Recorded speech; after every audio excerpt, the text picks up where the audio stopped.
Nu, labrīt. Tad redz, kur pats saimnieks ir atbraucis uz Lielupi.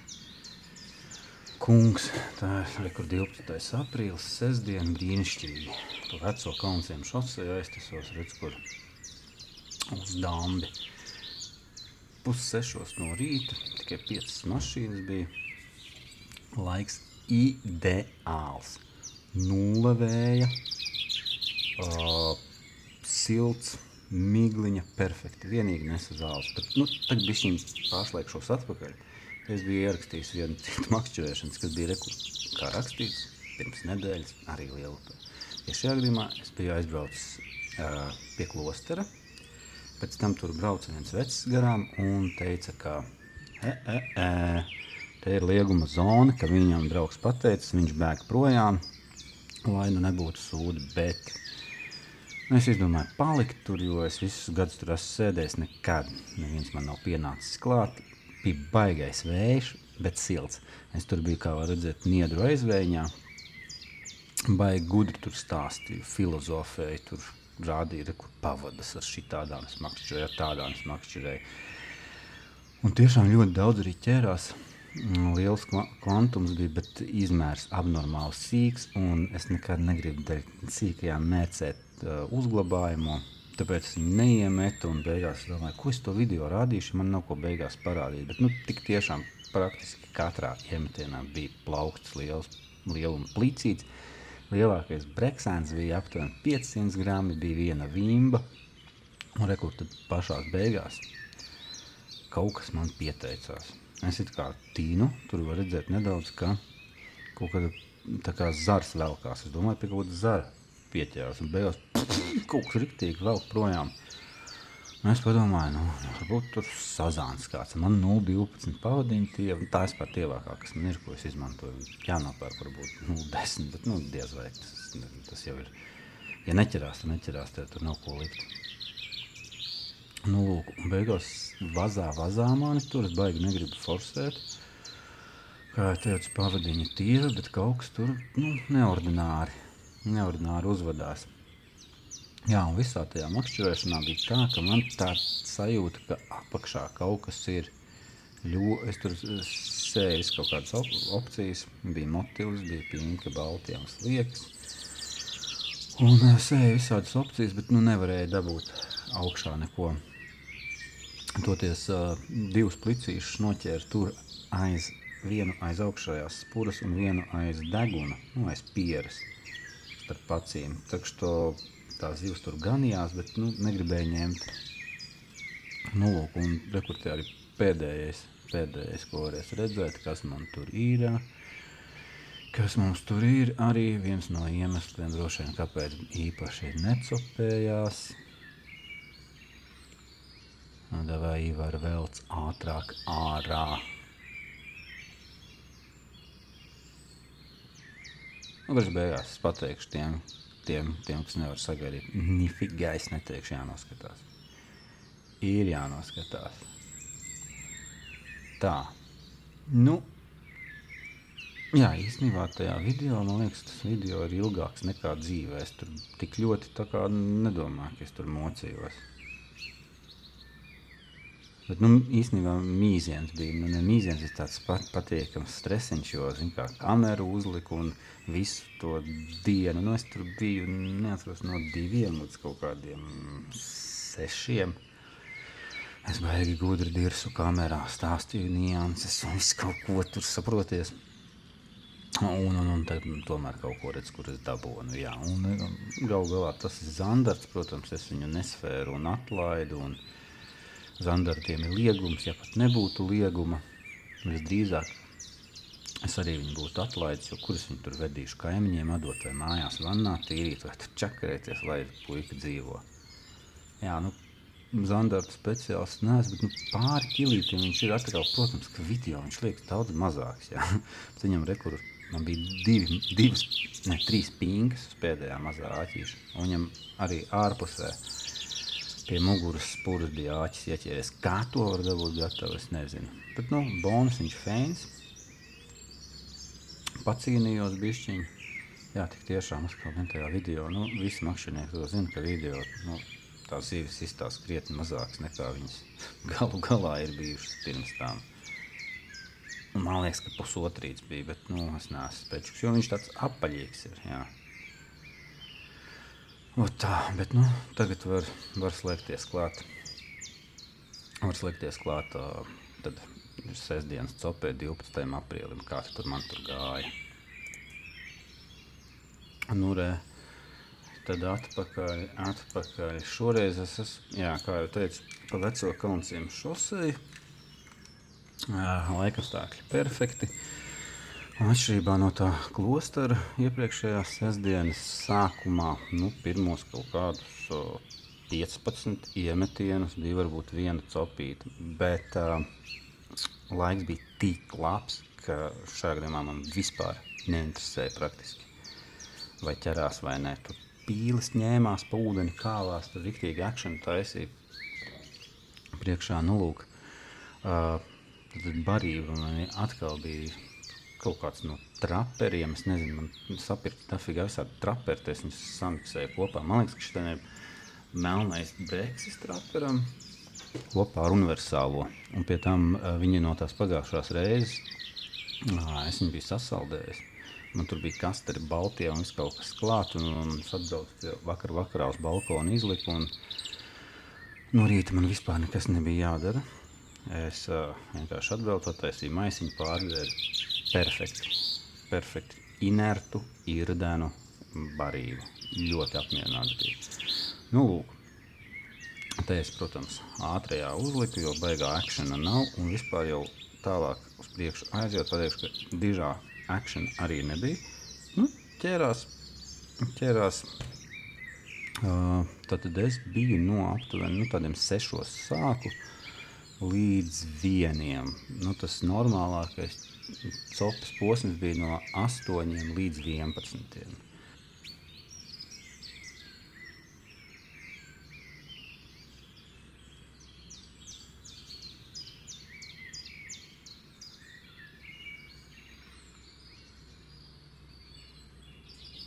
Tur es kaut ko baigi gudro pateicu. Kompanionam savējam iemetu, redz, kur šoreiz es vissīkākās zivis metu, jo es taču esmu tagad video blogers un man jāparāda, kas tagad manā tīkliņā tajā ir, kurš man tīklis īstenībā izšķīdis ir un jānopērk jauns. Un šito ātro transition parādīja, kā tur smuki krāsas nomainījās. Un tas bezvēž bija līdz kaut kādiem 10 točna, un līdz 10 bija vienkārši tāda feina, moody migliņa. Tāpēc arī es tā kā gribēju to makšķerēšanas tādu timelapsiņu uztaisīt, lai var redzēt, kā tur viss nosvičojās. Dienas gaitā, un ķērās diezgan raiti. Baigie mikrobi nebija, kas priecēja. Bija, lielākais varbūt ap kilogramu breksis bija, bet pārsvarā bija tādi, 400-500 gramīgi, kas, protams, arī nav tā mērķa zivs, bet izmānīt neko lielāku nesanāca, un apkārt, kas tur onkuļi sēdēja, arī čortojās, un lielākā daļa bija pa nullēm.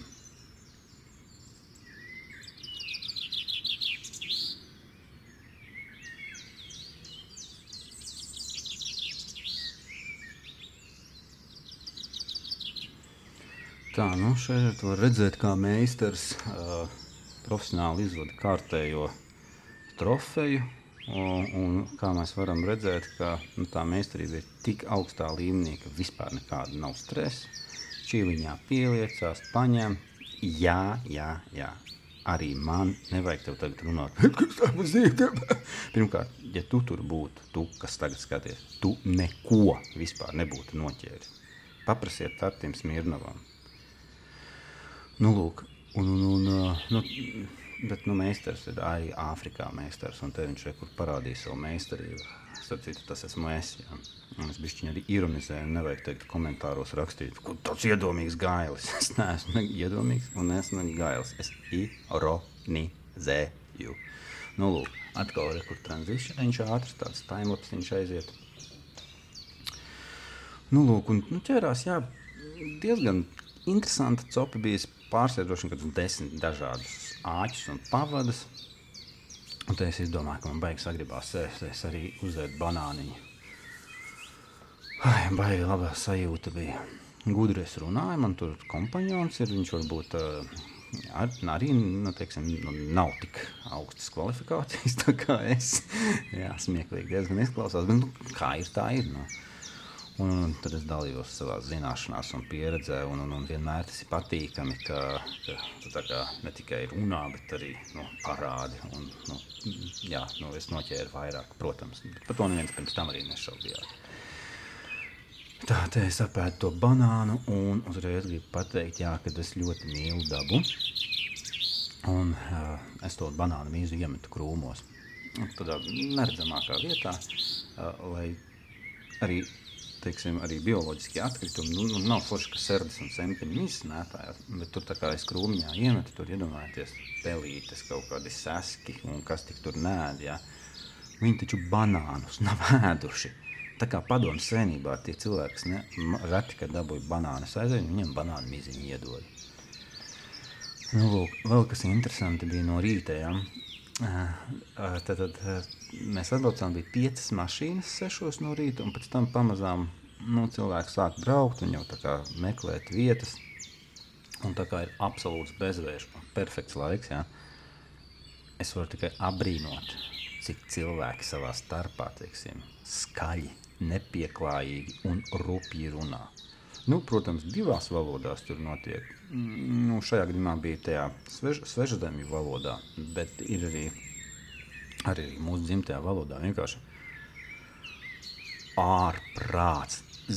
Ja jūs esat piefiksējuši, ka sabiedriskā transportā vai kaut kādā sabiedriskā vietā kāds ārkārtīgi skaļi runā pa telefonu, tas izskatās dīvaini un izklausās dīvaini. Jā, tāpatās viņi pie upes, daba, putniņi, čivini, kā jūs varat dzirdēt. Tas bija viens frīkains moments. Otrs, mēs atbraucām sestdienā. Jūs redzat, kāds laiks ir. Tas vienkārši ir perfekts laiks. Un vienkārši tad satika, man vienīgajam nebija līdz tas urbis, ar ko viņi ir saskatījušies, kā sacensībās cilvēki. Urbi. Tu mikseri tās barības, jo viņiem ir limitēts laiks un liels kvantums. Un viņi vienkārši, es nemāku to dabūt. Es biju drīzāk tā kā kaut kādā, strojkā. Visi miksēja apkārt. Bet, labi, tas rezultātu viņiem nenes, lai katrs dara kā grib. Neteikt man, ka tas baigi traucē. Labi, vispār netraucē. Vienīgais, ka tu brauc copi tā, jo ir parpatas daudz. Ja tev jāņem ar visādi, tur vēl akumulātoru, urmašīnas un mikseru uzgaļi un kas tik nav jāņem, vai tiešām nevar ar rociņām forši caur sietiņu izlaitu sajūtu, pasmažo rokas perfekti. Jā, tas bija tā dīvaini. Es atkal nomainīju kadriņu. Kas tad tur ir? Īstenībā jau es, protams, ka es izgriezu vai, teiksim, apturēju kadrus tajās arī, kad bija tas dažas tās lielākās zīves, kas tur bija, lai nav galīgi tā, ka mikrobus filmē, bet, ja godīgi, arī atšķirībā no tās iepriekšējās reizes pie klostera, tādi plaukstas lieluma, bija krietni mazāk. Lūk, jā, te var redzēt kārtējo reizi, kā profesionālis izvada to zivi, bet neprofesionāli man tur bišķiņa zālēs iegāja, jo es negribēju forsēt, man patīk, viņi tur paraust. Bļāņas, tiešām šito neesmu izgriezis, kā es čakrējos, idiots. Neko, vairs negribu, es jau rakstu skaņas celiņu pa virsmu, es vairs neko needitēšu. Man ir ZB jau, man DaVinci Resolve jau kāds 3 reizes uzkārās. Jā, kas man tur galā ir, tagad es neatceros, lai uzreiz nokomentētu. Interesanti bija tas, ka mums moteli baigi mazā atsaucība bija. Ja tu uzliec pinkus vai baltu un pa virsmu motelītes, tad tā kā pat negribīgāk ņem. Man vislabākais bija, es gan mēģināju visādi tādu baigo likumu sakrīt nenoties, bet bija, teiksim, 1 baltais un 2 pinkas vai 2 baltie un 1 pinks, tāds maziņš kumosiņš. Un jā, atšķirībā no tā no klostera, tās pagājušās, šoreiz godīgi pateikšu, tāds sajūta, kaut kāds lielais tur apakšā ir un baigi staipa. Nebija. Ja kas var patīt atpakaļ, pastīties, cik forši no tā migliņa pazuda. Kā man patīk tas fastlapiņš, ko es uztaisīju. Jā, un šitienes, kad skatījos pats to video, es biju diezgan pārsteigts, cik man plika plese ir, jo zinu, cik cilvēks skatās sev uz to plesi. Jā, diezgan normāls lidlauks izveidojies. Neko nepadarīs, kā saka, uz dimantiem sūnas neaug, vai ne? Jā, un ja kāds domā, ka es baigā ātri makšķerēju, tad es vēlreiz atkārtoju. Nē, tas ir 50 reiz, man liekas, pātrināts, 5000%.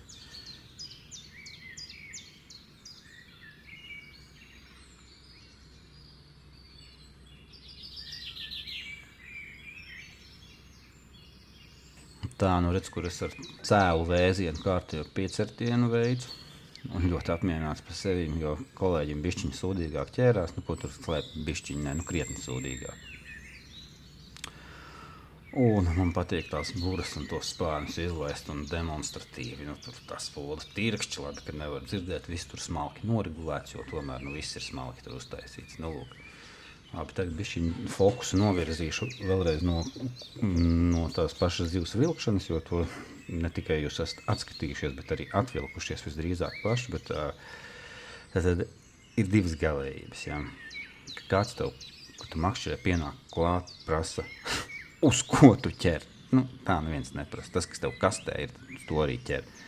Tev līdz kāda starpība, ja es viņam pateikšu, ka es ķeru uz kaut kādām tur 200 gadīgām rozīnēm, viņš neteiks, jā, man arī līdz rozīne. Tas, kas tev līdz, uz to arī ķer. Tā šķiet ir tā vienīgā vimba. Jā, tā es demonstrēju, cik es bez stresa vienkārši paņēmu un pacelu, jā, bet tas ir viss ar ironiju, uzturiet lūdzu to ar humoru. Lūk. Bet, saprotiet, mēs tur sēžam, jā, un tad, kad vēlāk tie cilvēki atbrauc un meklēt sev vietas, vienkārši iet cilvēks garām mums, 3 cilvēku kompānija iet garām un tā kā, apstājās 3 metri no mums un savā stāv man aiz muguras 3 metrus pie manām somām tur kaut kādā. Skatās, ejam tur, pasties, tur tālāk. Viņi tā kā filozofē, kur iet to vietu sameklēt, ķipa, ne labrīt, ne labdien, ne sveiki. Vienkārši, es pagriežos, saku, labrīt? Labrīt, jā, viņi tur, labrīt. Jā, neiztasās. Tas vispār, liekas, arī nereāli, kad, es, teiksim, atbraucu, tur skatos kaut kādā točkā kāds sēž, labrīt, kā tā ķerās, tad pieklājība. Es domāju, ir citi, kas neatbild. Vienkārši neatbild. Labi, ok, droši vien par Šleseru nobalsos. Lūk, un vēl kas bija par fīču. Es nepiefiksēju, kurā brīdī, bet vēlāk aptuveni 200 no manīm uz Jelgavas pusi pa kreisi leģendārais Artis sēdēja. Artis Smirnovs, lūdzu piesakojiet viņa kanālam Cope Latvijā, un Artis Smirnova kanāls ir, teiksim, manuprāt, labākie Copes kanāli tādā ziņā, ka viņi tautas klase, tautas metodas un regularitāte, jā. Varbūt kāds ir baigi foršais kanāls, teiksim, kā Copē, normāli citreiz video. Nekvalitīvi uzfilmēti, ļoti nekvalitīvi uzfilmēti. Bet, saturs pat tāds interesants, jā. Un viņi liek tur, es nezinu, 2 reizes gadā, viens no tiem kaut ziemas makšķerēšana, tur, es nezinu, Aļaskā, kur nevienu neinteresē. Kā Cope Latvijā, tas Kristaps Vītols un Artis Smirnovs cepur nost, ķerās, neķerās, ideāli, liek katru praktiski nedēļu. Un vēl tā ģimenīte, tas vīrs, sieva, tie ir faķīri 2, bet, cilvēki ņemās, viņiem arī īstenībā ķerās visādas zivis, viņi tur sapalu salatas, es nezinu, lašu, steibas, ņurkas un visu kaut ko viņi ķer priekšus, bet tāda dīvaini, bet, viss kārtībā, viņiem arī ķerās, interesanti skatīties. Lūk, un te uz beigām timelapsiņš aizgāja, vārdu sakot, mēs bijām sarunājuši, mēs sēdēsim līdz 2, principā, no tiem 11, nosēdējām līdz 1 beigās tikai. Un no tiem 11 līdz tiem 1, nebija jēgas sēdēt, vienīgais, ko varēja pasvilnāt savu seju. Un te es gribēju baigi nodemonstrēt, ko es esmu saķēris, nav tur nekas, bet, īstenībā, pēc tam es aizgāju, pastaigāju, lielākajai daļai vispār nebija nekas. Un Arčs ar savu kompāniju, arī, ja godīgi, tur viņi atsūkāja, bet viens no viņiem kaut kādu kilogramu jau izlikt, bet pēc tam, var pastīties ar te video. Kaut kas viņam tur ir, man liekas, ka bišķi švakāk. Bet, pēc tam viņš aizbrauca Forestā. Labi, man te beidzās video un putnu dziesmas, tā.